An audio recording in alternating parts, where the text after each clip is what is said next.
welcome to my channel. একটা interesting জিনিস দেখতে পাচ্ছি, এখানে আছে মাই ফটো।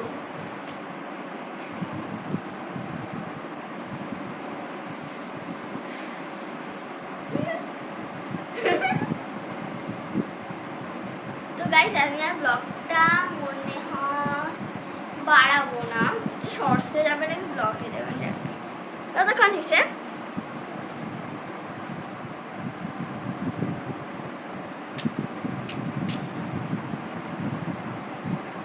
দেখো আমাদের আমি তো জিনিস পড়তে ভুলে গেছি। আমাদের স্কুলে না এই যে এটা পড়ায়, সেটা আমিও পড়েছি 24। গাইস তোমরা ভাবতে পারো ও হ্যাঁ 24 তারিখে একটা ব্লগ এসেছিল, তোমরা মানে দেখেছো এটা গিফট আনবক্সিং করার। আমি অনেক গিফট পেয়েছি, তোমাদের আমি দেখাবো অন্য